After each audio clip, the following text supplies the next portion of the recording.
Hi, welcome back.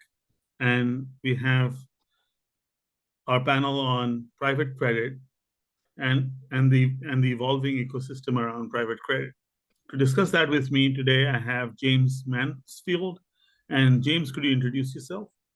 Yeah, happily. Hi, Sid. My name's James Mansfield. I'm a director in the Credit and Risk Solutions team, which is a part of S&P Global Market Intelligence, which in turn is a part of the fairly well-known S&P Global Group.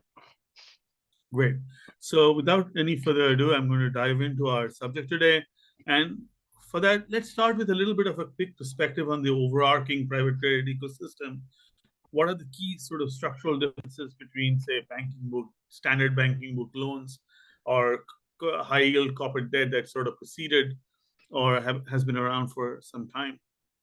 Yeah, look, I think if one was to try and summarize the state of play in private credit, the key feature is that there has been a lot of change, and I guess the market is somewhat unrecognizable from maybe what it once was.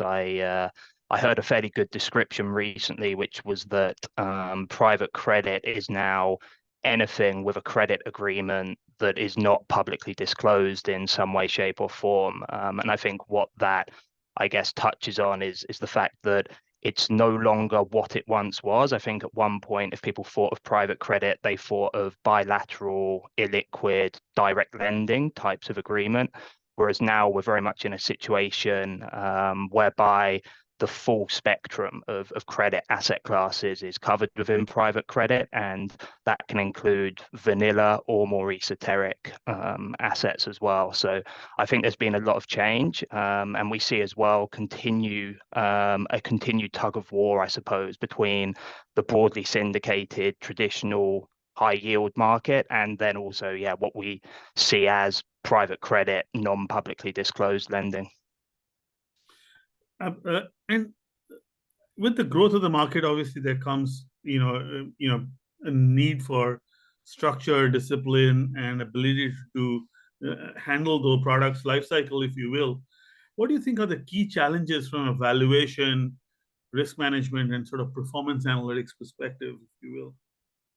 Yeah, so I can touch on a few of those different points. And I guess just to briefly begin with the valuation piece you mentioned, we have a group internally within S&P who specialize in valuations. I'm not a part of that, but there is a lot of interplay in terms of what they do and what my team does, which is really focusing on risk management and understanding the credit or the default risk of borrowers.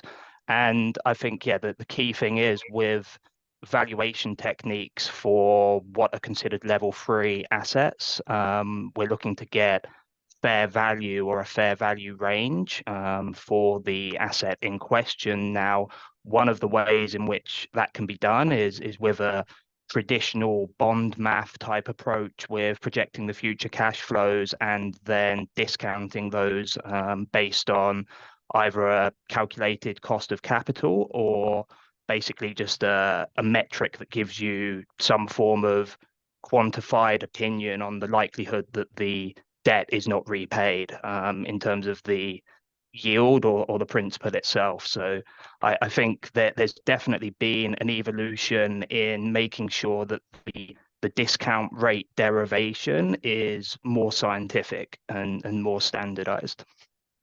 And how do you see that evolution going forward? And, for example, how much standardization do you see?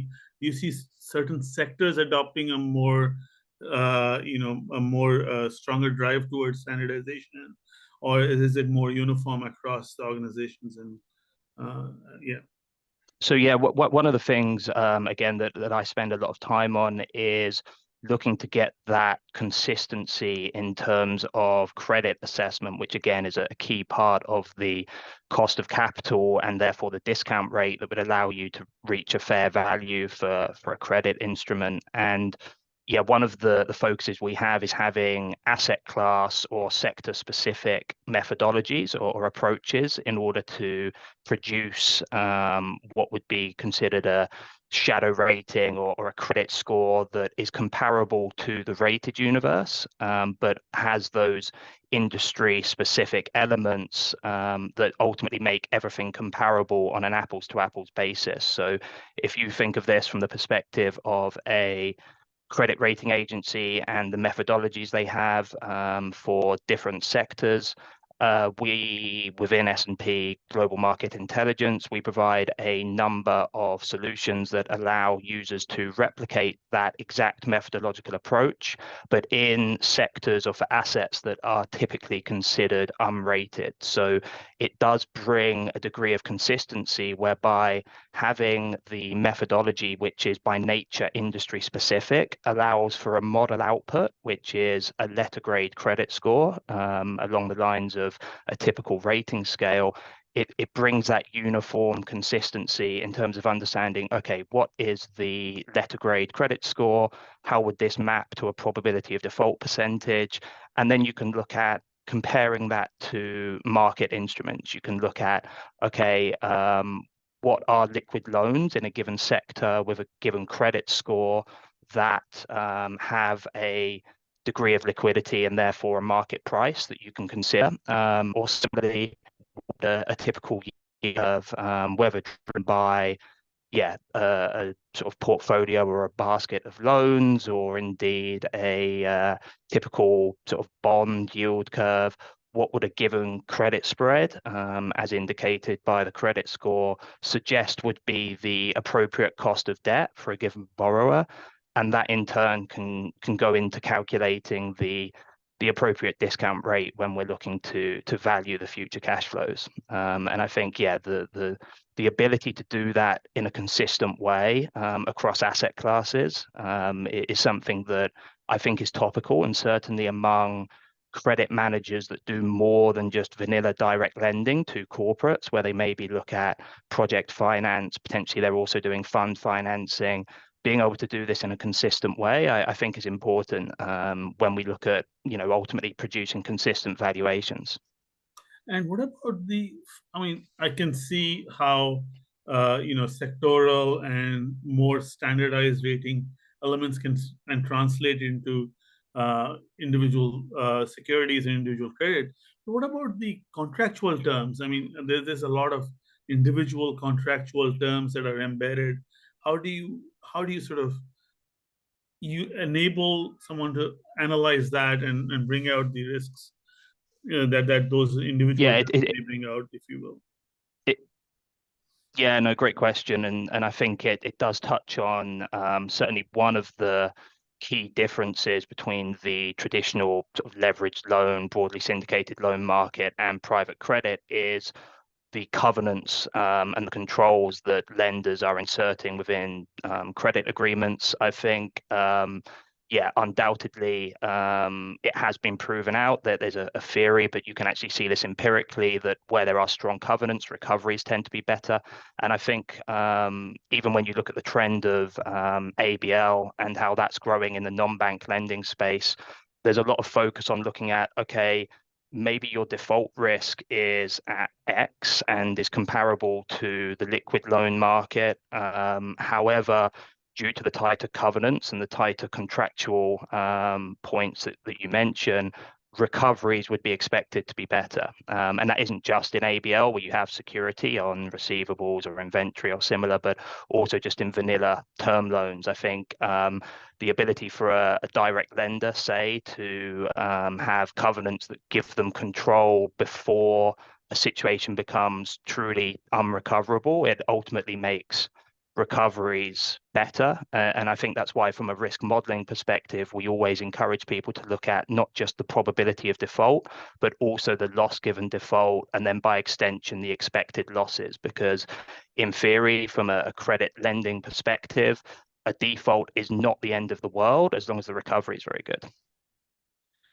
Absolutely. And so clearly, the ability to analyze and model and understand the details of the document and the details of the agreement, the details of the credit agreement is critical. And so that leads me to one final thing, that so data is a very significant bit of the analysis. what's your perspective?